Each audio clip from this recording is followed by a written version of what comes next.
Olá pessoal, bem-vindos a mais um Plantão de Dúvidas. Como falamos desde a semana passada, eu e Jojo estamos aqui com uma frequência maior durante esse momento de crise, para ter certeza que a gente está deixando vocês informados e aumentando também a nossa capacidade de trazer respostas para as diferentes perguntas e indagações que vocês trazem, seja através do endereço de e-mail específico que nós abrimos para isso, é o dúvidas@mkt.vitrio.com.br, ou mesmo as dúvidas que chegam normalmente através da nossa central de atendimento, nas respostas para as newsletters que escrevemos na Vitrio. Enfim, a gente tenta pegar aqui um compilado das principais dúvidas que chegaram, sempre no interesse de tentar responder a maior parte possível delas. Então, bem-vindo, Jojo. Isso aí. Bem-vindo, pessoal, mantendo aqui a nossa distância regulamentar aqui, né? Estamos gravando aqui da Vitrio, né? Só nós e a equipe aqui do Paulo, né? Quer dizer, a empresa segue 100% em home office. Exato. Isso está funcionando super bem, assim, né? Do ponto de vista de produtividade, desenvolvimento. Acho que a Vitrio, a gente comentou no nosso último encontro, teve a vantagem de já ter começado dessa forma, muito digital. Infelizmente, nem todas as empresas no Brasil estão tendo essa mesma facilidade. Então, fica aqui também a empatia, né? Uma empatia, né, para esse momento difícil que está todo mundo passando no plano pessoal e no profissional também, né? Bom, então vamos lá. Como eu fiz da outra vez, Jojo, eu separei aqui em temas, né? Agrupamos as perguntas que chegaram em temas e vamos tentar passar por eles de uma maneira organizada, tá? Bom, pessoal, começando aqui com um tema bem interessante da semana, que é sobre a Vitrio e DTVM, né? Nós começamos a convidar vocês a migrarem as contas, eu chamo de um upgrade, né? Fazer um upgrade da relação que você já tem hoje com a Vitrio Gestão de Recursos para também a Vitrio DTVM. Ela está muito próxima de começar no sentido de poder oferecer as funcionalidades novas e também uma série de produtos que vão vir a partir dali. A gente já teve uma resposta bastante positiva a partir dessa provocação que começou essa semana no nosso site e que está evoluindo agora também através do app, né? E aí já chegaram algumas dúvidas com relação a esse processo. O Daniel fala que após criar a DTVM terão contas de outros bancos para transferirmos. Gostaria de fazer aportes esporádicos de R$100 para minha filha. No entanto, o custo da TED do Bradesco para Santander me viabiliza. Daniel, essa é uma das principais vantagens iniciais ou imediatas que você e outros investidores vão perceber a partir do momento que você vai ter uma conta específica na Vitrio DTVM e a partir dessa conta você vai poder alimentar todos os produtos da Vitrio sem a necessidade de ficar indo e voltando no banco ou na instituição bancária que você tem o seu relacionamento, como acontece hoje, né? Então isso é realmente uma tremenda vantagem, não só do ponto de vista operacional, mas vale lembrar, dependendo do banco que você utiliza, você pode pagar tarifas e não são baixas muitas vezes, né, Jojo? Para fazer essa movimentação, tá? Algumas perguntas nessa mesma linha que tem chegado. Terá taxa para migrar para a DTVM? Quando ela estará funcionando? E, portanto, poderei enviar minha TED para a Vitrio? E quais as vantagens ao migrar, né? Então, pessoal, não tem taxa nenhuma. Na verdade, a Vitrio DTVM é uma continuação do nosso plano inicial de expansão. Através dela, a gente vai poder oferecer para vocês não só novas funcionalidades, mas mais produtos e serviços, né? Então, vem bastante novidade legal ao longo de 2020. Eu tenho certeza que vai fazer bastante sentido, né? Não tem absolutamente qualquer custo nessa migração. Já agora em abril, ela vai estar funcionando no sentido de estar oferecendo essas funcionalidades e logo na sequência, um primeiro produto, que a gente vai tentar se segurar aqui para não dar spoiler do que é esse primeiro produto. E aí, a partir desse momento, a gente vai avisar, você já vai poder começar a fazer as suas TEDs diretamente para a sua conta na Vitrio e fazer todo esse trabalho de alimentar os próprios produtos que já existem hoje da Vitrio Gestão de Recursos, como também a primeira mudança acho que é essa, né? A primeira mudança que você vai perceber ao estar dentro do ambiente da Vitrio DTVM é que o operacional de comprar e de investir nos nossos fundos vai ficar bem mais fácil. Essa eu acho que é a mudança instantânea, né? E aí depois a gente vai trazer uma série de outras novidades aí que você comentou, ou não comentou. Muito bem. Bom, então, essa primeira parte já falamos um pouquinho dessas novidades da DTVM. No nosso vídeo, na semana passada, Jojo, a gente dedicou um certo tempo explicando um pouco da mecânica de aplicações, resgates no produto fundo de investimentos. Até por conta da crise, é natural que algumas pessoas que talvez tenham menos experiência ao investir em fundos, né, tiveram dúvidas que no primeiro momento, quando da aplicação, elas não perceberam. Então, é importante a gente trazer esse assunto porque algumas perguntas aqui voltaram, né? Eu vou começar com a pergunta da Fabíola, e obrigado, Fabíola, pela participação. Ela fala, no último plantão de dúvidas, falava sobre uma estratégia de vender o fundo e depois recomprar, se fosse o caso, por causa do valor da cota no resgate. Mas não compreendi o seguinte, quando um fundo abre muito em relação ao outro, percentualmente falando, né, e não há dinheiro novo para rebalancear, você indica um rebalanceamento via fundos? Então, vou pedir para o Jojo explorar 2 pontos aqui. Primeiro, a dúvida dela com relação às formas de fazer o rebalanceamento. E 2, também, acho que talvez essa dúvida dela tenha pintado, porque a gente falou um pouquinho do cliente que queria, talvez, cancelar o resgate, e não pode e tal. Então, vamos lá. Então, indo no primeiro ponto que a Fabíola comentou, qual é a melhor prática em relação ao rebalanceamento se você tem mais de um produto de investimento e eles, vamos assim, um anda muito mais na frente do que o outro dentro daquele teu desenho. Assim, não tem uma regra cravada de qual é o certo e o errado, mas algum rebalanceamento ele é importante na sua carteira e o que você tem que levar em conta é qual é o custo de transação de você ficar fazendo resgates e aportes de forma talvez intensa demais.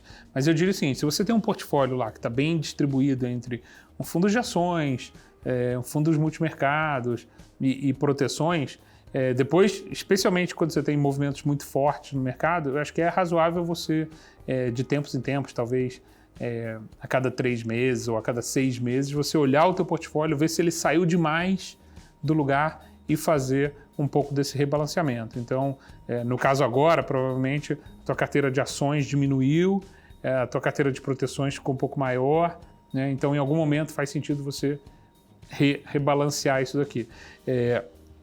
O cuidado só que eu levanto é que, assim, em alguns dos nossos produtos, essa dinâmica já acontece dentro do próprio produto, né? Os produtos que investem em mais de uma classe de ativos, esse rebalanceamento já é feito de forma até mais dinâmica por nós mesmos na montagem do produto. Então, só ter um cuidado para você não estar tentando rebalancear o que já está sendo rebalanceado, né? A outra coisa também é o seguinte, levar em consideração o prazo de resgate dos fundos. Então, não adianta você também tentar fazer uma coisa muito, muito científica, muito precisa, porque você não conhece, né, os valores por conta dos prazos de resgate. Então, acho que é mais fazer uma coisa um pouco mais genérica, né? Por isso que eu digo, talvez a cada 2 vezes por ano, ou talvez seja o ideal e não ficar num preciosismo numérico ali. Com relação à segunda parte que você comentou, que a gente falou na semana passada, a pergunta na semana passada era, puxa, quando eu fiz o resgate, eu não sabia que a gente estaria no meio da crise, na época da cotização, né, quando marca o preço da cota, e eu não quero sair. Me arrependi, né? Infelizmente, hoje, nas regras do mercado de fundos de investimentos, você não tem essa faculdade de escolher, de desistir de um resgate. Então, o que a gente falou é assim, uma alternativa para você, vamos dizer assim, para você imitar o que seria um arrependimento assim que você receber o pagamento de um resgate, você reinvestir no fundo, né? Não é exatamente a mesma coisa, obviamente, porque você pode ter incorrido num imposto de renda naquele resgate, você vai estar zerando, se é um fundo que cobra performance, você vai estar zerando a regra da performance e começar um novo período, mas, de certa forma, você está voltando a investir no fundo que você tinha desistido. De novo, é a melhor coisa, é a coisa mais parecida que dá para você fazer em relação a desistir de um resgate. Muito bem. Ainda nesse tema, quer dizer, o Cássio, que participou conosco na semana passada, ele ainda voltou com algumas dúvidas, né? E ele fala que tem investimentos na Vitro e fica com receio de aportar mais, porque ele acho que não entendeu direito a mecânica de que quer dizer a maneira com que a gente explica os retornos e o prêmio de performance, né? Ele fala small caps, por exemplo, podem render até 6.000%, eu estou imaginando que ele está falando aqui em percentual do CDI, né? Em 1 ano ou em 3, quem sabe. A Vitro paga apenas percentual do CDI, limitando ganhos a 100%. Não é isso. O Jojo vai explicar de novo com um pouco mais de detalhes agora para você. Então vamos lá. Cássio e outras pessoas que podem ter o mesmo tipo de dúvida, né? Todos os fundos, a rentabilidade que é apresentada nos fundos, seja lá na página no site comercial, que é cotas e rentabilidade, seja na parte dentro quando a gente comunica através dos relatórios ou quando a gente mostra lá na visão que o cliente tem dentro do site ou dentro do aplicativo, a gente está falando no retorno absoluto da cota, né? Então quer dizer, exatamente quanto a cota rendeu em termos absolutos. Existe uma praxe no mercado, e a gente segue esse costume, de apresentar esse retorno também numa outra forma, que é apresentar ele na forma de um comparativo com o benchmark ou com o índice de referência daquele próprio fundo. Então, fundos de renda fixa e fundos multimercados, a gente também compara, a gente transforma aquele número de retorno em percentual do CDI, porque aí passa a ser uma rentabilidade relativa ao CDI. Então, daí que você vem, por exemplo, um fundo que no ano passado rendeu 8% de retorno absoluto, ele rendeu alguma coisa perto de 200% do CDI. É o mesmo número, só que um eu estou dando uma referência absoluta, no outro eu estou dando uma referência relativa, né, a um índice. Quando a gente fala em fundos de ações, a gente não costuma falar em percentual do CDI. A gente costuma falar em quanto ele rendeu acima ou abaixo do Ibovespa. Note que nem é mais percentual do Ibovespa, e sim o que a gente chama de spread, né, o a mais ou a menos. Então, por exemplo, o Ibovespa rendeu 20%, o fundo rendeu 25% de retorno absoluto. Então, ele rendeu o Ibovespa mais 5%, ou ele rendeu o Ibovespa menos 2%. Então, a gente costuma, para índices de bolsa, a gente costuma usar esse relativo. E por aí vai esse exemplo. Eu acho que talvez o que tem aqui na pergunta do Cássio, eu lembro da pergunta da semana passada, a gente talvez tenha uma confusão de você estar olhando um fundo de ações como referência ao CDI, que já é assim, acho que é um erro de avaliação, porque você está comparando banana, não é nem banana com maçã, né? Não são nem frutas, são coisas diferentes mesmo. E uma outra coisa que parece estar um pouco na tua dúvida é o seguinte: não existe nenhum produto da Vitrio hoje que tenha algum tipo de promessa de rentabilidade ou de uma rentabilidade teto, né? Ou como se você tivesse uma rentabilidade máxima que você pode entregar. Então, quando tem na pergunta, não, tem fundos que você só entregam 100% do CDI ou 150% do CDI, não tem nenhum fundo assim. Todos os fundos da Vitrio você recebe o retorno total do fundo, descontada taxa de administração para os fundos que têm taxa de administração ou taxa de performance para os fundos que têm taxa de performance, né? E aí, sim, na taxa de performance é que muitas vezes você tem vamos dizer assim, você tem uma marca que é o obstáculo que a taxa de performance é a qual você tem que superar.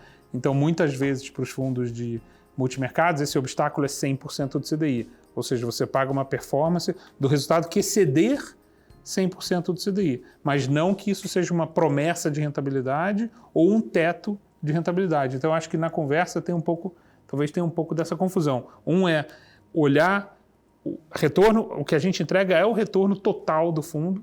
Só presta atenção que às vezes a gente está falando a gente está demonstrando esse número de forma absoluta ou de forma relativa a um índice de referência, e essa confusão que talvez tenha aí, não sei se é com as taxas de performance ou se é com apenas você está olhando uma fotografia de um determinado retorno e está fazendo um pouco de confusão.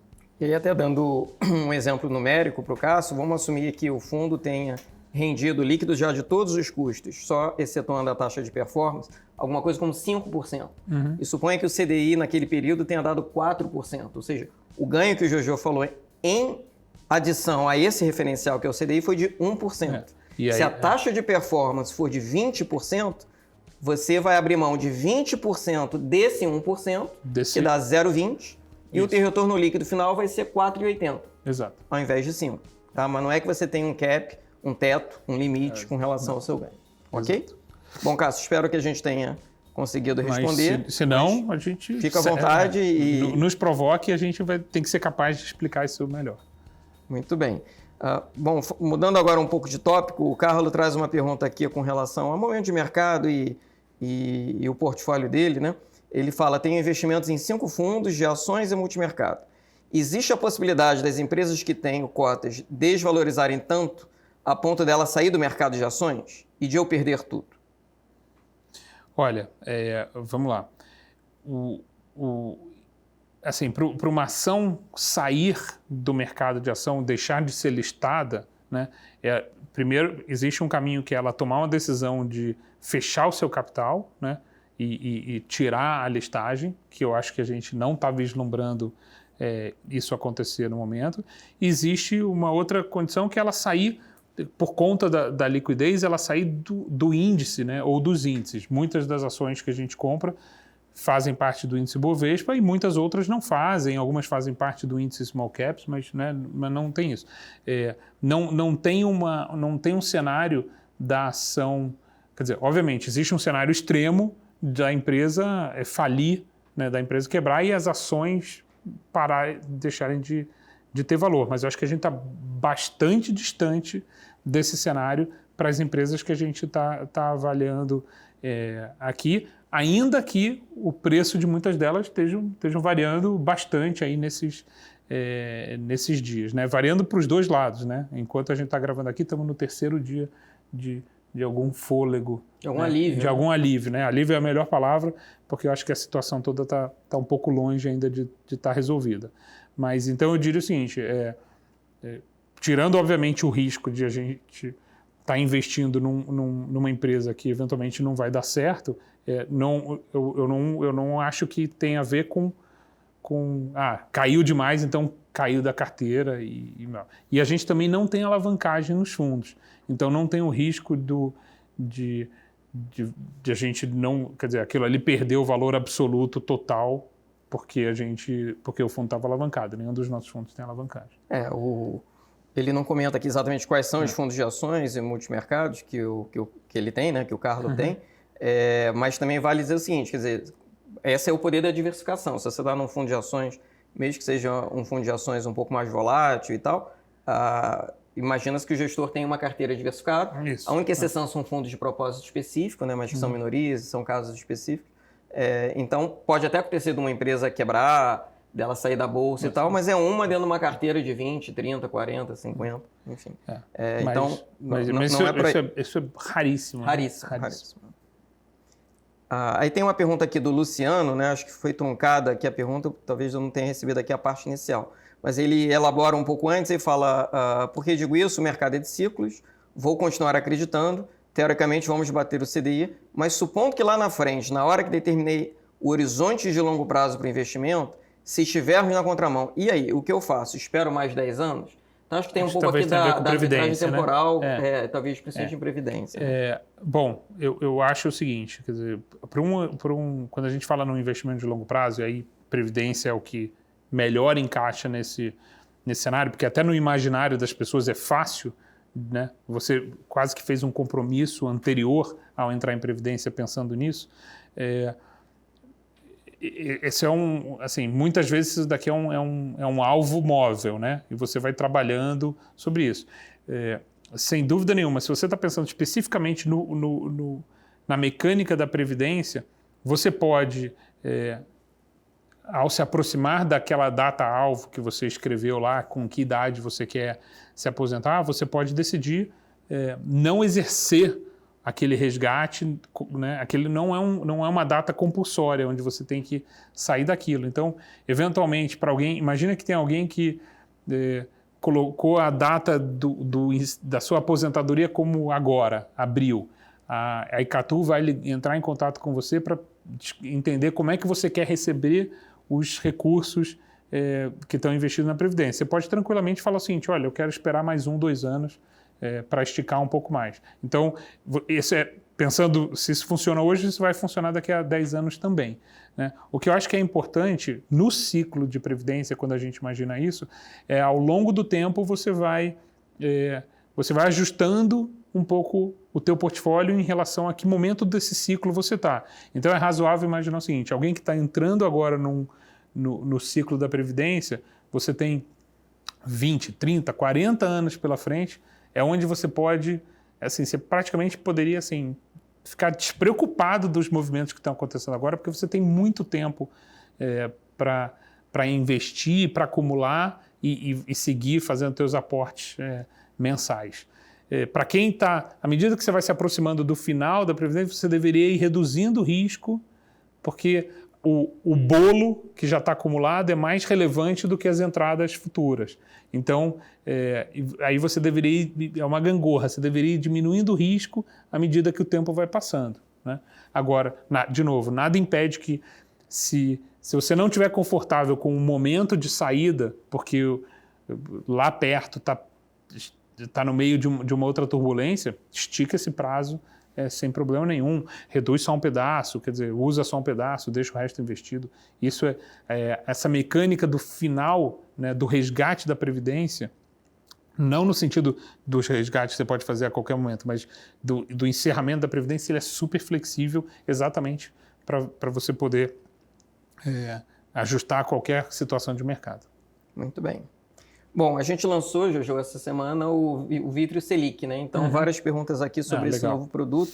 Acho que vale a gente tirar as dúvidas. Quer dizer, o Rafael fala, o Vitrio Selic compra cotas do fundo taxa zero do Santander PI ou compra as LFTs diretamente? Parabéns por mais esse produto. Não vejo a hora da Vitrio se converter em corretora e, eventualmente, banco digital. Obrigado, Rafael, pelo seu apoio. Acredito que você já seja um dos que fez a migração em breve. Vai estar desfrutando desses benefícios também da Vitrio DTVM. Tá. Então vamos lá. O Vitrio Selic Simples, ele é um fundo, assim, indo diretamente na pergunta e depois eu volto para explicar melhor. Ele é o equivalente ao PI. Ele não compra cotas do PI Selic Simples, que é o fundo que a gente usa nas carteiras de alguns dos nossos fundos. Ele é um fundo que diretamente vai comprar LFTs, quer dizer, já compra LFTs, que o fundo já existe. Então, para explicar para as pessoas de uma forma geral, ele se chama simples porque ele cai dentro de uma regulação que a CVM criou justamente para fundos que são simples. Esse fundo é um fundo que ele obrigatoriamente tem que comprar 95% dos ativos dele relacionados ao mote do fundo, que é comprar LFT. Né? Ele é um fundo renda fixa pós-fixado, então sem risco de crédito, sem taxa de administração, sem taxa de custódia. O objetivo é que ele pode servir para 3 coisas.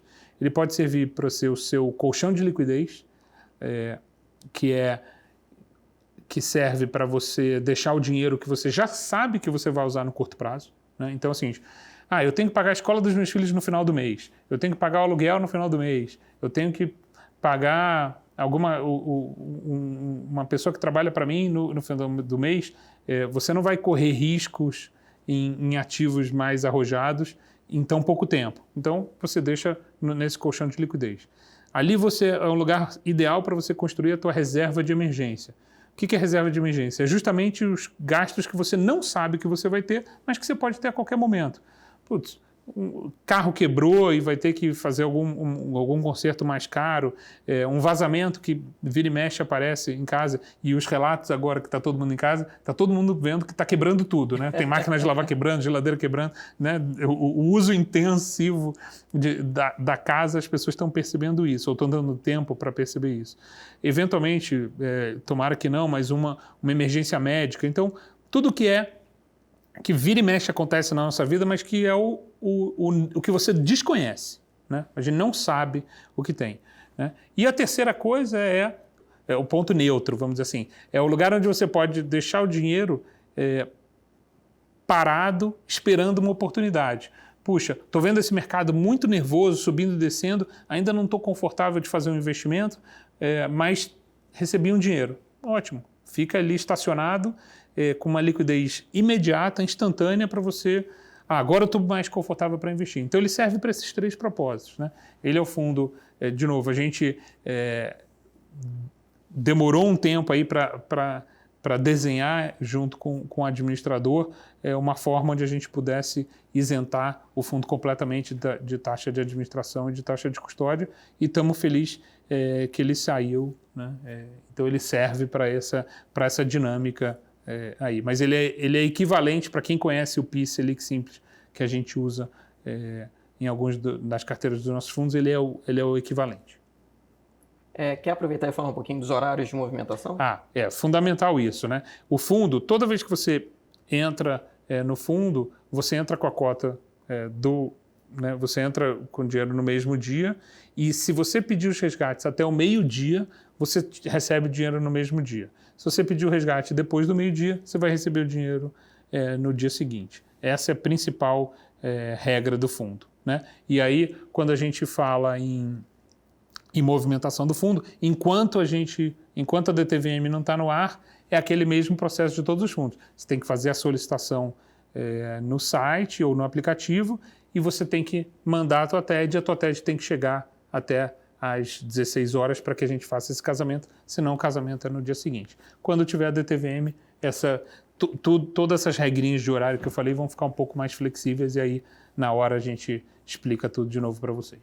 Muito bom. O André ele fala no site, fala que o investimento é apenas em título público, porém no regulamento a previsão para aquisição de crédito privado e utilização de derivativo para hedge. Você quer comentar um pouco? Então, isso foi apontado para a gente e a gente já solicitou ao Santander, ao administrador, que faça uma assembleia para tirar a previsão de crédito privado. Isso é uma previsão tradicional, a própria instrução da CVM permite que fundos tenham isso, porque eventualmente você poderia comprar algum ativo. Não é o nosso objetivo. Nosso objetivo é comprar apenas título público, então por isso a gente vai tirar do regulamento depois que a gente lançou o fundo e nesse processo a gente conseguiu lançar 2 fundos, né? Quer dizer, 3 fundos em tempo recorde em home office. E lembrando o seguinte, não somos só nós que estamos em home office, né?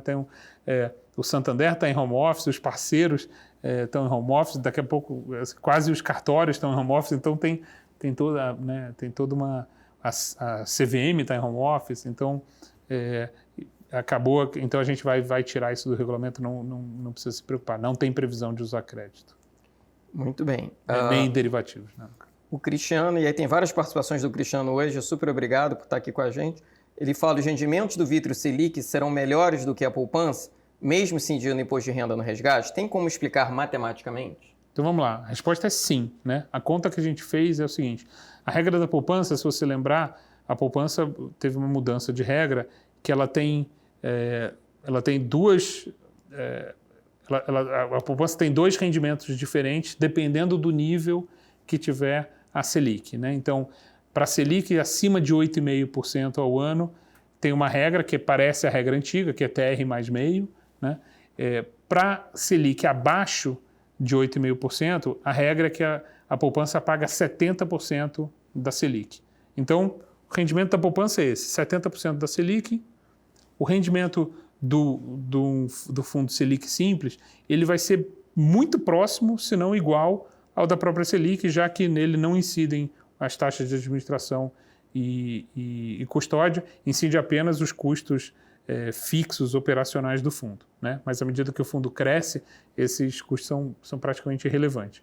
Então, de um lado, você tem de retorno 70% do CDI na poupança, que é isento de imposto. Que é isento de imposto, e você tem 100% da Selic do outro lado, no qual você vai pagar o imposto de renda, e aí o imposto de renda é sujeito àquela escadinha do imposto de renda regressivo, que é 22,5% para os resgates nos primeiros 6 meses, 20% nos segundos 6 meses, 17,5% no segundo ano e a partir de 2 anos, 15%. Então, em qualquer uma dessas janelas que você tiver, você está melhor do que 70%. Né? Quanto mais tempo você ficar, melhor fica. Então, com isso eu diria o seguinte: o retorno desse fundo ele é sempre maior do que o retorno o retorno da poupança. Lembrando que é o seguinte, você tem aquele prazo de IOF, né, em investimentos no curto prazo, então o IOF também vai comendo isso, então talvez só que na poupança você tenha a função do mêsversário, né, onde você tem os retornos se você completa ciclos ciclos fixos aí de 30 dias. Então, acaba que na poupança você não teria o retorno se você entrar e sair Fora da data de aniversário. Para aportes de curtíssimo prazo, você vai deixar um pedaço do rendimento na forma do IOF. Então, a resposta é: sempre você vai ganhar mais num fundo Selic simples, sem taxa, do que na poupança, nas condições atuais da Selic e nas regras atuais da poupança. Espero que a matemática tenha resolvido. De repente, a gente põe isso num diário de bordo ou em algum lugar. Eu ponho o exemplo matemático. Muito bom. E aí, para terminar sobre esse produto, quer dizer, a Carolina pede para comparar qual a diferença de investir em Selic direto pelo Tesouro e no fundo Selic da Vitro. Então vamos lá. Essa é boa também. Em tese, a gente está comprando o mesmo título, né? A diferença tem um lado que é a facilidade, né? E aí eu particularmente estou mais acostumado com investimento em fundos, então me parece mais fácil investir em fundos, né? Para você investir em Tesouro Direto, você tem que ter uma conta numa corretora, você tem que ter a conta, dentro da corretora você tem que ter a conta para comprar, tá ali habilitado para comprar os títulos do Tesouro Direto, e ainda que você esteja, aí você tem os custos da corretora, e, né, que hoje está até bem comum esse custo estar perto de zero ou zero em muitos casos, mas você ainda assim tem um custo de custódia dos títulos que estão no Tesouro Direto, que é de 0,30% ao ano. Então você está comprando 0,30 contra zero, mesmo que você tenha o custo mesmo que você não tenha um custo da corretora. Então, é quase que entender que o Tesouro Direto é uma forma de você investir na Selic com 0,3% ao ano de taxa de administração. Vamos pensar desse jeito. Eu diria assim, o Tesouro Direto empata com vai empatar com a poupança, né? E aí vai perder por causa do imposto. Então, acho que não, para esse caso aqui da LFT não faz sentido. Legal. Jojo, muita pergunta sobre diversificação global, e eu acho que isso tem a ver com o momento de crise que a gente está passando, mas tem a ver também com mais um lançamento que a gente fez na semana passada, que é dentro da nossa ideia de ir expandindo a nossa oferta de produtos internacionais, né? Então, deixa eu começar aqui com o Cristiano. Ele pede qual seria a diferença entre o FOF Global e o Money Rider, mas aí eu vou juntar com o Cassiano e de repente você responde numa só. Porque o Cassiano diz assim: gostaria de pedir, se possível, que vocês fizessem um vídeo comparando as estratégias dos fundos AWP, Money Rider e FOF Melhores Fundos Global, que à primeira vista me parecem próximos, né? Então a gente junta num pacote. Vamos lá. De fato, as perguntas são boas porque esses três fundos que a gente comentou, eles têm algumas características ou algumas vantagens que a gente entende para o investidor que são comuns, né? Então, deixa eu explicar um pouco o que é cada um e depois eu acho que eu consolido falando quais são as diferenças e quais são as similaridades, e vai ficar mais fácil de entender. Então vamos lá. O AWP, ele é um fundo no Brasil que investe 100% dos seus recursos num fundo no exterior, que investe 100% dos seus recursos num fundo de um gestor. A Bridgewater, um gestor gigantesco, um dos maiores e mais consagrados gestores do mundo, sob o comando do Ray Dalio. Esse fundo, ele por sua vez é um fundo que investe em inúmeros países e inúmeras estratégias de investimento diferentes. Eu escrevi um diário de bordo bem extenso sobre ele. Ele tenta prever os cenários de crescimento e os cenários de queda no crescimento, os cenários de mais inflação, os cenários de menos inflação, faz uma matriz e divide mais ou menos em riscos iguais, em tamanho de riscos iguais à carteira, e aí com isso ele imagina estar preparado para quase todo tipo de cenário, daí o nome All Weather, né, que é todos os cenários. Depois a gente até pode falar um pouco de resultado e tal.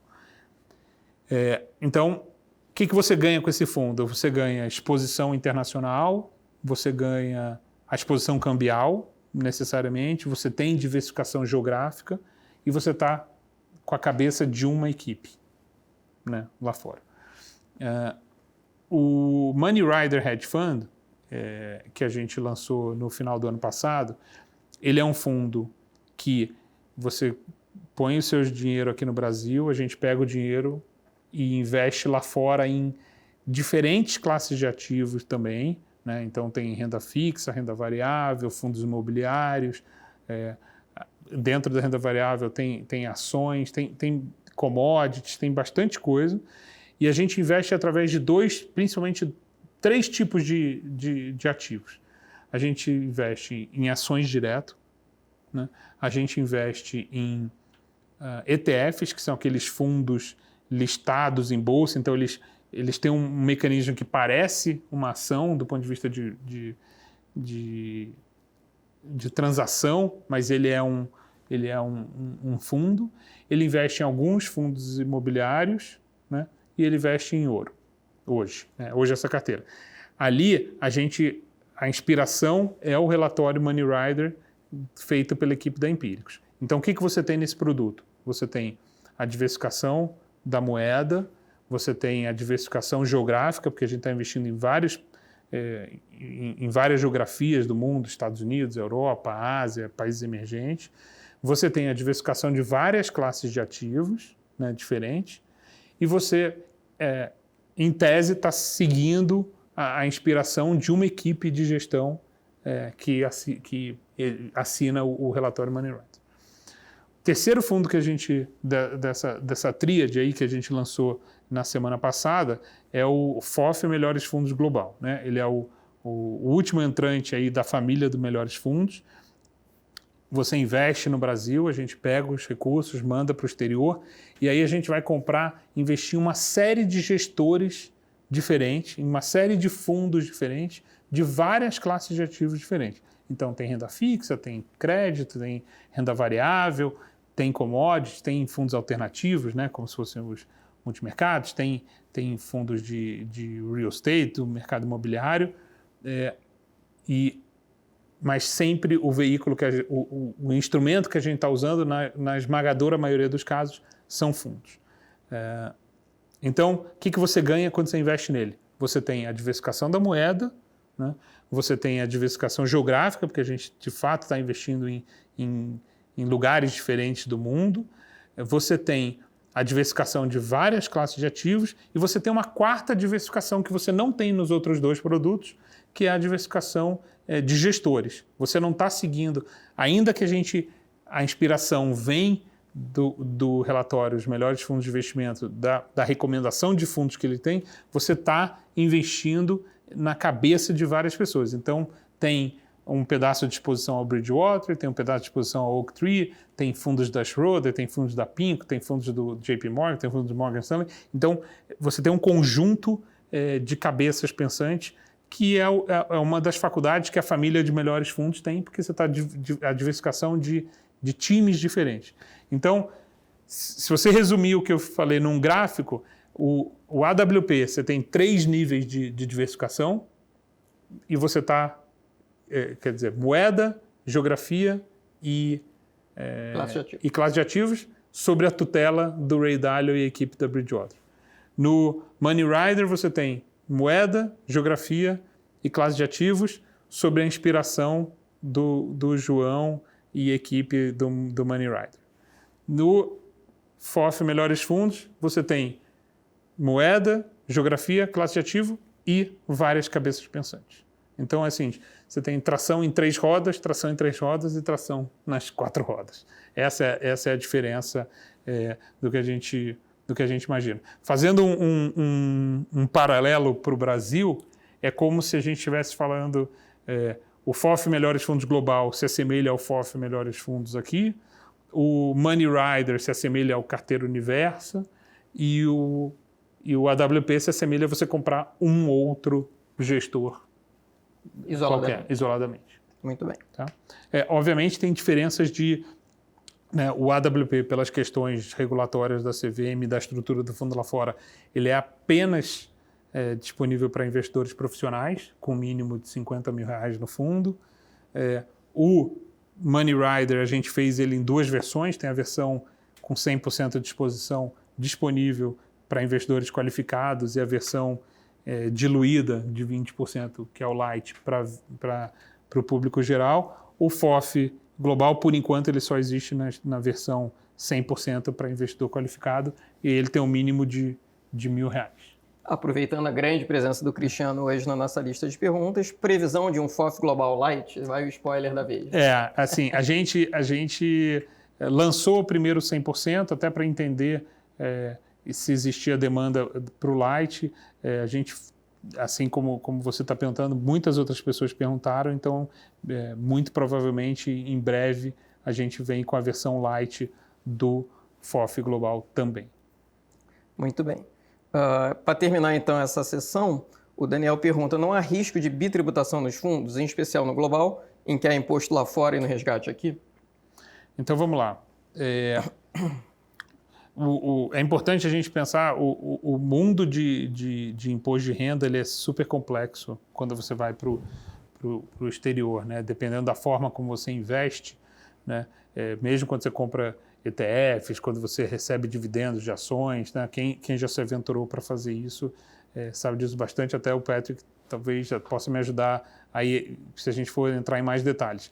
Mas o fato é o seguinte, você está sendo tributado no fundo aqui dentro, né? No fundo no Brasil, e ele segue a tributação normal de um fundo, né?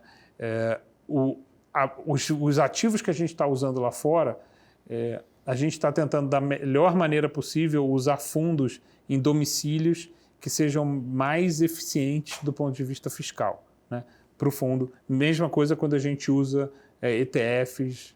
Então, assim, existe em alguma instância, você tem algum tipo de bitributação, mas eu diria o seguinte, é a forma mais otimizada que a gente consegue fazer isso, mesmo quando você comparando se alguém for individualmente investir, porque você está consolidando tudo numa coisa só e a gente tem acesso a classes diferentes, né, a veículos diferentes de um mesmo gestor, às vezes usando uma estrutura fora dos Estados Unidos, às vezes usando uma estrutura UCITS, às vezes fazendo um ajuste melhor, fora as classes institucionais que são mais baratas, né? Não sei se você quer adicionar alguma coisa. Não, acho que você resumiu bem, né? Então, na prática, todos os fundos internacionais da Vitrio funcionam como uma janela para o mundo, onde a gente está sempre tentando fazer uma otimização, uma minimização de custo e de imposto, né? Para facilitar para o nosso investidor. Então, são produtos locais, regulados pela CVM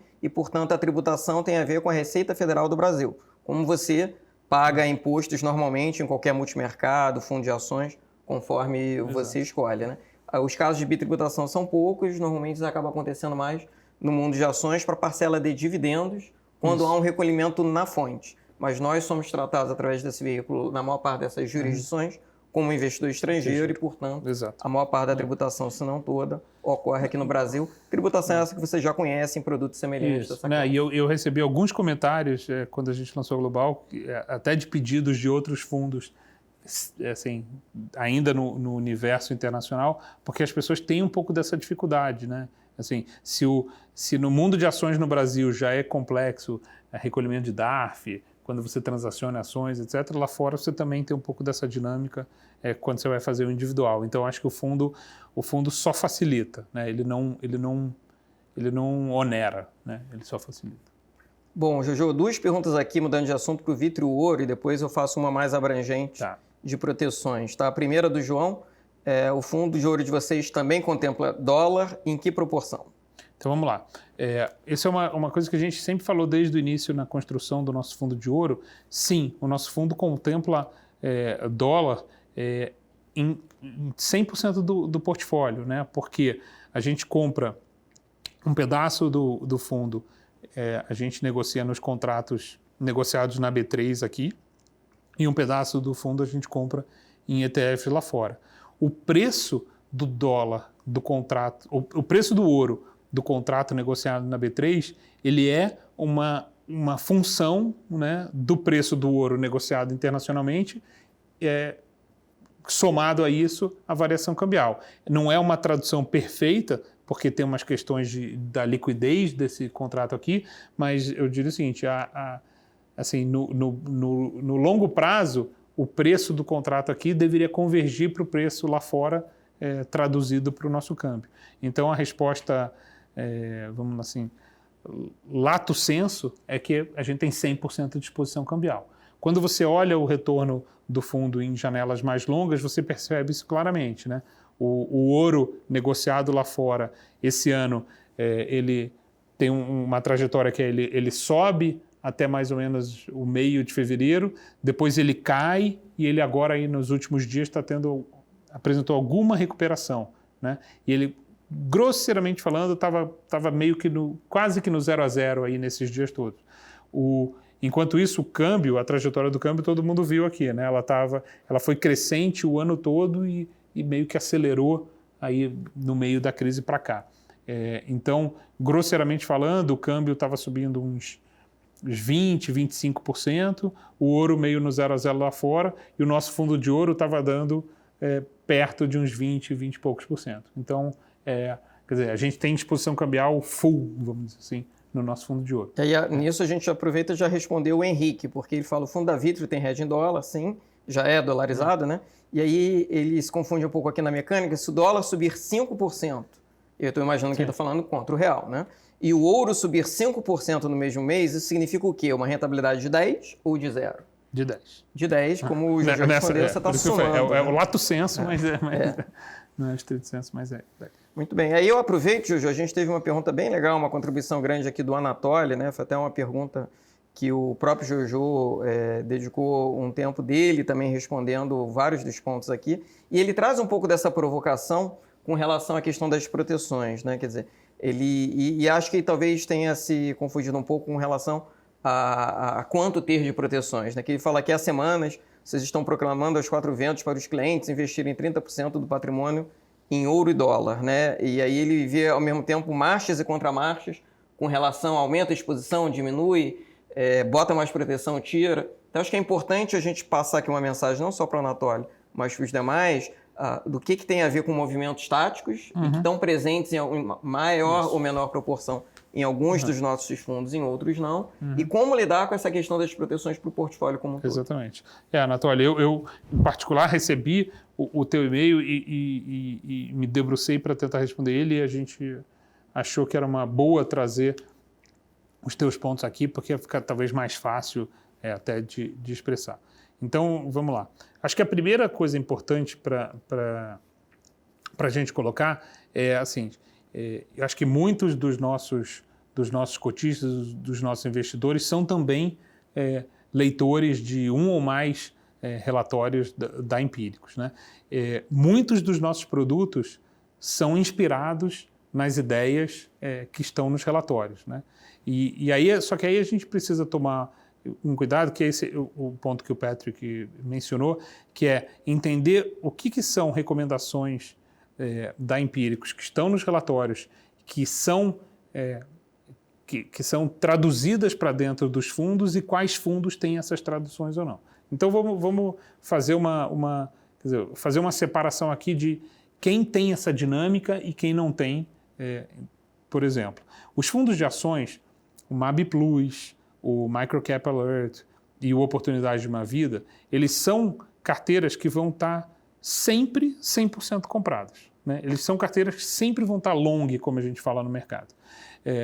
Então, que movimentações tem tido nessas carteiras nos últimos dias? Tem tido trocas oportunísticas de um papel ou outro, né?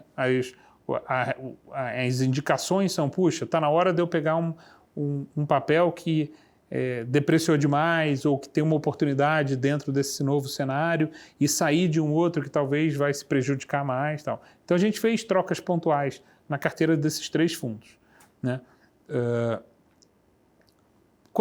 Mas não tem uma mecânica ali, pelo menos até hoje nessas carteiras não teve uma mecânica de, olha, eu estou preocupado com o que vem pela frente, então eu vou zerar a minha posição de ações, eu vou reduzir a minha posição de ações. Ali é um fundo que está sempre com a marcha para frente. Quando você vai para o Carteira Universa, a conversa muda, porque o relatório Carteira Empíricos ele é dinâmico dentro dele mesmo, né? Então ele tem vamos assim, avançar com as tropas, vamos aumentar o risco. Então foi o que aconteceu no ano passado, né? A parte de ações todas aumentou, a parte de fundos imobiliários aumentou, a parte de proteções em determinado momento reduziu, a parte de renda fixa reduziu. No começo da crise, teve uma primeira, vamos dizer assim, uma primeira tentativa de aproveitar aquele primeiro dente da crise, depois um recuo, e aí um recuo, 2, 3, não, vamos reduzir bastante a exposição de bolsa, a gente caiu para uma exposição de bolsa de perto de 15%, para depois, e concorrente com um aumento de proteções, aí sim, da ordem de 30%, que é exatamente o percentual de proteções que estava no carteira universa num determinado momento, dividido entre 15% de dólar e 15% de ouro. Essas mudanças, o carteira universa é um fundo onde a gente busca seguir, que tem essa dinâmica mais tática, né? Então isso está ocorrendo lá dentro. Então vou guardar isso daqui. Quando você vai... não, puxa, mas a Empíricos e a Vitro têm falado bastante sobre aumentar proteções para 10% ou 30%. O carteira Empíricos, o relatório carteira Empíricos sugeriu esse aumento de proteções para 30% e a gente copiou isso no carteira universa. Isso não é uma recomendação para que todos os clientes tivessem proteções da ordem de 30%, até porque a gente tem sido bem incisivo o tempo todo de dizer o seguinte, olha, todo mundo deveria ter proteção proporcional à sua parcela arrojada da sua carteira. Se você não tem um investimento, se você tem um investimento zero em ações, porque você é um investidor conservador ou porque você não... naquele momento não tinha um investimento em ações, não faz sentido você ter proteções. Eu falei aqui várias vezes do tipo, eu não vou comprar um colete salva-vidas se eu não vou andar de barco, né? Então, tem um pouco isso, e mesmo quando a gente falava, assim, alguém falava, não, mas fala um percentual quanto você deveria ter, a gente fala assim, puxa, eu acho que proteção é uma coisa para você ter entre 5% e 10%, porque ele não é uma proteção perfeita, né? Ele pode... Tem um arrasto no momento de recuperação. Então, acho que a gente tem que tomar um cuidado um pouco dessas diferenças. Por exemplo, nos Fund of Funds, né, tanto no FOF Superprevidência quanto no FOF Melhores Fundos, existe algum espaço para essa dinâmica nas carteiras, e a gente tem acompanhado bem de perto o que a turma que escreve o relatório Os Melhores Fundos de Investimentos está pensando e está desenhando para isso, mas as principais movimentações da carteira estão ocorrendo dentro dos fundos que a gente investe. Então, os próprios gestores multimercados estão ali indo e vindo também. Se você olhar o FOF multimercado, não teve um aumento de proteções para 30% ali, nem uma redução de bolsa. Ali é uma carteira mais estável. O PRP, que segue o Programa de Riqueza Permanente, o relatório, ali, como tem um horizonte bem mais longo, a dinâmica é bem mais, vamos dizer assim, acho que ela é bem mais suavizada ao longo do tempo. Então, está aproveitando um pouco desses movimentos, mas está tranquilo para o longo prazo. Ele não é necessariamente um fundo que está 100% comprado, mas ele tem a prerrogativa de mudar a carteira como quiser, mas os movimentos ali são bem mais lentos. Então, acho que é importante nessa tradução do que é a recomendação que vem num relatório, como ele é traduzido para cada um dos seus fundos, vamos dizer assim, que nascem daquela inspiração, e o que é a recomendação para o nível do investidor individual, né? Acho que tem um pouco dessa dinâmica aí. E talvez tenha um pouco dessa confusão. Agora, com relação a, puxa, tem idas e vindas? Sim, se você olhar o carteira universo está bastante ativo, né? No diário de bordo que sai essa semana, a gente até escreveu até com um pouco mais de detalhes a cronologia das mudanças que a gente fez no carteira universo, até para dar um pouco, assim, sem entrar no mérito se elas estão dando certo, se elas estão dando errado, depois que passa é fácil de, né, como a gente fala, engenheiro de obra feita é fácil. O ideal teria sido zerar toda a exposição de bolsa antes do carnaval, ter comprado tudo há 2 dias atrás e estar comemorando, mas obviamente que isso não existe essa bola de cristal disponível para ninguém. Então, acho que, e também acho que é o seguinte, Infelizmente, eu acho que essa confusão toda pela qual a gente está passando está longe ainda de terminar. Então, esse jogo está sendo jogado diariamente com o horizonte correto. Eu acho que tem oportunidade que a gente vai pegar.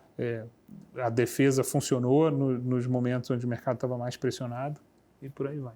E eu ainda adicionaria, até aproveitando as perguntas que a gente teve de DTVM, né? Uma das primeiras funcionalidades que a gente vai trazer, não necessariamente no primeiro dia, quando estiver disponível, né? Mas é trazer mais ferramentas e instrumentos, né, Jojo? A equipe de investimento tem trabalhado em cima disso, para que você possa ver a sua carteira completa na Vitro, eventualmente até a que você tem fora da Vitro, e a gente tentar te ajudar a dar uma calibrada, né, do ponto de vista de sugestão do quanto você deveria ter de proteções em função do tamanho do risco que você está correndo. Isso, né? Exato. Quer dizer, a ideia é sempre que a gente consiga o máximo possível entender o teu perfil de risco, entender o desenho do teu portfólio e tentar, assim, traduzir essas recomendações pontualmente para as tuas características, entendeu? Bom, fechando essa questão de proteções, veio uma pergunta específica do Fundo de Ações Oportunidades de uma Vida, se ele vai seguir somente com ações ou vão entrar proteções. Você já respondeu, foi o que eu falei assim, até o dia que o relatório onde o fundo se inspira falar que lá vai ter proteções, não vai ter proteções, não é a natureza do relatório hoje. O relatório é um relatório que é para você ter ações o tempo todo comprado, né? Existe, então a gente segue 100% comprado. E aí, se você entender a sua carteira como um todo, no qual esse é um elemento, isso, aí podem ou não caber as proteções, que é o que a gente acabou de discutir há pouco. Exato. Tá? Bom, entrando agora em algumas perguntas com relação ao fundo que nós temos em parceria com a Journey Capital, de rodovias do Tietê, né? Vamos lá. Com as contingências por causa do coronavírus, os cartórios da minha cidade estão fechados. Não consigo fazer a autenticação do documento. E para quem não está acompanhando, esse é um fundo em que, para você integralizar as suas debêntures, você tem um trâmite com relação à instituição que está custodiando esse título para você hoje, que exige um reconhecimento via cartório, né? Então, a pergunta é: há uma previsão de extensão do prazo para o recebimento da STVM por parte da Vitro? Então, vamos lá. Sim, a gente, por conta de tudo isso que está acontecendo, a gente, em conjunto com a Journey, que é a cogestora do fundo, e com o Santander, que é o administrador do fundo, a gente decidiu prorrogar o prazo que originalmente era até o final desse mês, o prazo no qual o fundo está aberto para receber a integralização das debêntures, né? Aí eu vou fazer só duas considerações que eu acho que são importantes. A primeira, pegando o gancho no que o Patrick falou, a exigência da firma reconhecida por autenticação, ela é da instituição cedente, da corretora ou da DTVM, onde as tuas debêntures estão hoje. Não é uma exigência nem da Vitro, nem da Journey, nem do Santander. Então, o que a gente tem visto é muita gente pressionando, muitos cotistas interessados pressionando as suas instituições onde eles estão hoje, para que elas flexibilizem isso, e alguns casos isso tem acontecido. Algumas instituições estão aceitando uma assinatura digital, outras estão aceitando eventualmente até uma assinatura simples, mas quer dizer, a gente não está contando só com isso, a gente sim vai abrir o fundo por mais tempo e vai... mas eu recomendaria que você insistisse com a sua instituição também. Agora, dito isso, acho que a pergunta não está aí, mas eu já vou me antecipar. Até quando a gente vai estender esse prazo? Essa resposta, essa pergunta não tem resposta. Porque é o seguinte, o limite até onde a gente consegue esperar não é tanto uma decisão arbitrária nossa, e sim uma decisão que, quer dizer, ela depende do ritmo que as negociações estão andando com a própria empresa Rodovias do Tietê e com os outros credores, né? E isso, apesar da gente estar no meio desse turbilhão todo, as notícias que a gente tem são boas, que as conversas estão andando, estão encaminhando, a gente está, quer dizer, a tese que a gente estava tratando, quer dizer, que a gente não acha que vem coisa boa do lado da empresa e a gente acha que a gente tem que se juntar para ter voz, quase que tudo está funcionando. A empresa realmente trouxe algumas novidades que não foram boas, e a gente está se juntando e está ganhando corpo essa representação. Então, só que em um determinado momento dessa conversa, a gente vai ter que fechar o fundo para falar, ó, tá aqui, pum, esse é o nosso peso todo. Então, eu não consigo cravar por quanto mais tempo a gente vai manter aberto. Obviamente que assim que a gente souber qual é essa data, a gente vai tentar avisar o mais rápido possível, mas a minha recomendação continua sendo, obviamente, guardada todas as limitações e os cuidados que cada um está tendo que ter agora no meio desse isolamento social, que não deixe isso para muito depois, porque a gente mesmo não sabe qual vai ser essa data. Bom, aí o Jacques também pergunta sobre esse fundo, ele agradece, aproveitando, gostaria de saber se minhas debêntures da Tietê enviadas pela XP e BTG Pactual já aportaram e quando será formado o fundo, bem como quantas cotas serão aquinhoadas a mim. Bom, se já aportaram ou não, ele checa diretamente o status, né? Exatamente. Se você entrar lá no site ou no aplicativo da Vitrio, você vai ver claramente se isso ainda está pendente ou se isso daqui já foi concluído, e se já foi concluído, você já adquiriu cotas do fundo, né? O fundo já existe desde o início do mês, quando a gente fez a primeira integralização. Nesse período, até o final do mês, a regra, mais ou menos, por conta desse início do fundo, é que cada debênture equivale a uma cota no fundo, né? Depois da virada do mês, passam a incidir os custos normais do fundo, né, de transação que a gente postergou os custos, e aí essa relação, que é uma relação mais emocional do que financeira propriamente dito, mas ela vai parar de dizer, mas de qualquer maneira, assim como você vê a quantidade de cotas e quanto você tem em cada fundo, você também vai ver. Se as tuas debêntures já chegaram, você já deveria ter sido informado até por e-mail de que tudo deu certo. Então, Jacques, checa lá na área logada, seja pelo site ou pelo aplicativo, para ter uma atualização da sua posição. E qualquer dúvida pode usar a nossa central de atendimento. Exato. Bom, data limite a gente já falou, se o prazo será prorrogado, então também já respondemos ao Gustavo desta forma. Bom, Jojo, a última pergunta que eu trago aqui é específica em Previdência, por que não teve alterações na composição da carteira? Então, acho que talvez seria um bom momento para a gente falar não só da Previdência, mas talvez dos fund of funds locais, né? Tanto melhores fundos quanto Super Previdência, como é que está andando essa questão de ajustes. Tá bom. Como eu falei brevemente na resposta para o anterior sobre mudanças nas carteiras, nos fundos de fundos, né, a gente está bastante próximo da equipe do Bruno Merola, que assina o relatório Os Melhores Fundos de Investimento, que é da onde a gente busca inspiração tanto para os fundos de previdência, né, para o Super Previdência, para o Super Previdência 2, para o Prev Conservador e para o Prev Rojado, como para os fundos da família Melhores Fundos, o FOF Melhores Fundos, o Melhores Fundos Ações e o Melhores Fundos Multimercados. Ali, eu acho que também tem uma separação, né?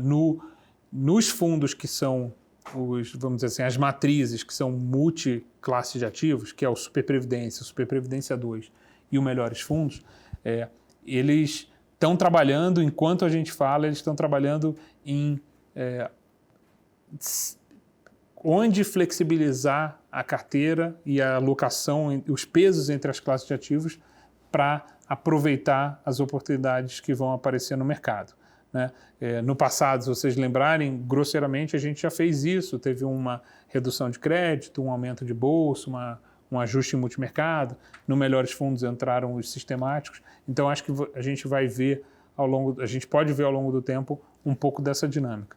É importante só fazer uma consideração aqui, que vale para fundos de uma forma geral, que o fundo de fundos ele tem a gestão em duas instâncias, né? Ele tem a gestão na instância superior, que aloca nos diferentes fundos e nas diferentes classes de ativos, e ela tem uma gestão bem mais nervosa, mais tática, no nível dos gestores, né? É como se o gestor do Fund of Funds terceirizasse um pedaço dessa gestão mais dinâmica para as equipes que estão ali mais montadas, plugadas, com mais terminações nervosas ligadas ali no mercado, no dia a dia. E é isso que está acontecendo, quer dizer, isso acontece em mercados de alta, isso acontece em mercados de baixa, né? Então, os gestores que estão nas carteiras dos fundos, eles têm se movimentado bastante, de forma diferente, né? Os gestores de crédito buscando potes de liquidez para poder aproveitar as oportunidades que estão aparecendo no mercado. Isso tem sido, a gente tem visto aí muitos gestores falando disso. Os gestores multimercados sendo bem mais ativos, né? E no diário de bordo dessa semana eu coloquei vai ficar disponível logo mais hoje, eu coloquei um parágrafo sobre cada um dos fundos que estão nos fundos de previdência, e na semana que vem eu prometo que eu trago a mesma coisa para os fundos que estão no Melhores Fundos. Muitos gestores são iguais, então para quem estava olhando para o Melhores Fundos já vai poder matar um pouco da ansiedade ali, era também para não ficar uma coisa muito extensa, ela já tem 2 ou 3 páginas com todos esses comentários. Mas ali você vai ver que assim, a maior parte dos gestores acabou sendo surpreendida pela entrada da crise, mas depois começaram aí a se movimentar, aumentando proteções, reduzindo exposição a risco, uns já aproveitando a volta de risco e tal. Os gestores de ações, por sua vez, têm muitas características dos nossos fundos de ações. A maior parte deles são gestores que têm um compromisso de ficar o tempo todo comprado, então ali a movimentação é muito mais em trocar cavalos do que propriamente dito tirar o time de campo, né? Isso fica mais por conta dos gestores long bias, que aí sim eles têm uma dinâmica um pouco mais nervosa, e no Melhores Fundos destaque para a classe dos sistemáticos que por construção tem uma dinâmica para aproveitar esses momentos melhor.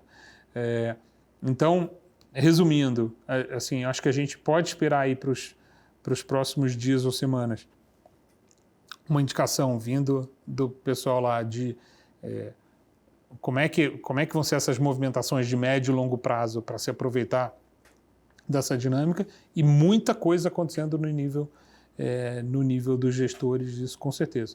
E aí a diferença, acho que tem uma diferença importante entre Melhores Fundos e Superprevidência, que também é uma consideração de prazo, né? O Superprevidência tem um horizonte, assim, por construção mais longo, então é razoável imaginar que ali as mudanças talvez sejam um pouco mais suaves ao longo do tempo do que no Melhores Fundos. E aí, o que eu já posso antecipar de tudo isso são 2 informações, né? A gente conseguiu, depois de uma intensa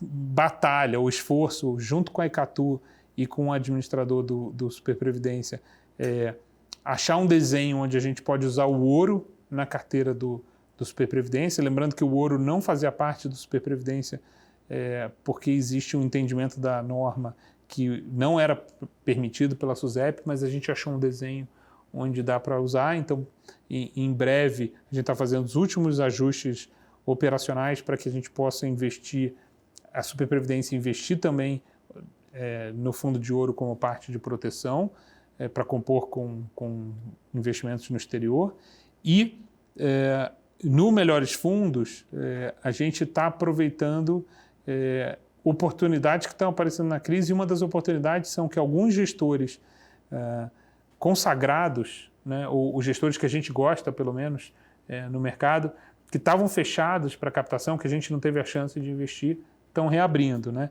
Então, no Melhores Fundos, a gente conseguiu uma alocação na Atmos, que é um fundo, a gente depois vai falar mais dele, e a gente já deve fazer as alocações agora até o final do mês. Então, tem algumas oportunidades que vão entrar no fundo que, de certa forma, a crise permitiu fazer. Muito bem. Bom, Jojo, aí já mais de 1 hora de conversa, né? Queria agradecer a todo mundo que mandou perguntas, lembrando, dúvidas@mkt.vitrio.com.br, para que você siga participando conosco, e a gente está aqui de novo para mais um plantão na próxima semana. Seus comentários finais?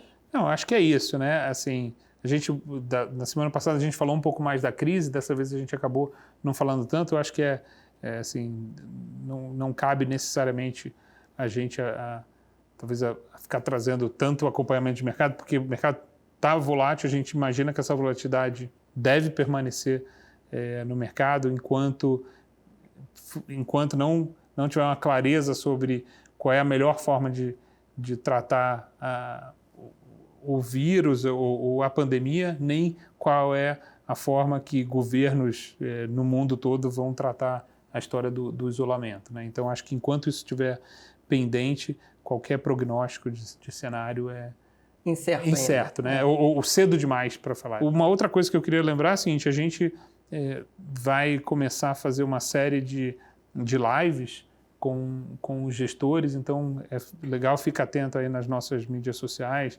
Instagram, Telegram, que a gente e nossas outras formas de comunicação, que a gente vai trazer alguns gestores aí para dar updates mais recentes de como eles estão vendo essa crise e como eles estão se colocando nas carteiras. E podem usar esse canal também para trazer perguntas de mercado, né? Nesse plantão a gente não teve, talvez na semana que vem a gente tenha um pouco mais. Então, fiquem à vontade, podem trazer a pergunta que quiserem. Tá legal? Super obrigado pelo tempo. Agradeço aqui ao Paulo e à equipe por estarem propiciando a gente num momento ainda de isolamento e de home office, estar aqui fazendo esse vídeo para vocês hoje. Tchau, pessoal. Valeu. Olá, venho aqui para te lembrar que antes de investir em qualquer tipo de fundo, é super importante que você leia o regulamento e os documentos acessórios do fundo que você vai investir, incluindo os seus fatores de risco. Eu sei que dá trabalho, mas é realmente importante, tanto para você se familiarizar com os produtos, quanto para entender os limites que cada fundo obedece. Está tudo lá no regulamento de cada fundo. Todos os documentos de qualquer fundo gerido ou distribuído pela Vitro estão disponíveis no nosso site. As opiniões que a gente traz nesses vídeos não consideram a situação particular de algum investidor. Então, sempre verifique se o produto é adequado ao seu perfil de investimento e também à sua situação financeira. Nosso Suitability está aqui para te ajudar nisso, mas também é muito importante que você tenha a sua própria visão de horizontes e riscos que está disposto a correr. No mais, não se esqueça, rentabilidade passada não garante rentabilidade futura, investimentos em fundos não contam com qualquer garantia de rentabilidade, seja dos prestadores de serviço, seja de mecanismos de seguro como o Fundo Garantidor de Créditos, e invista sempre com prudência. E na dúvida, fala com a gente antes de decidir.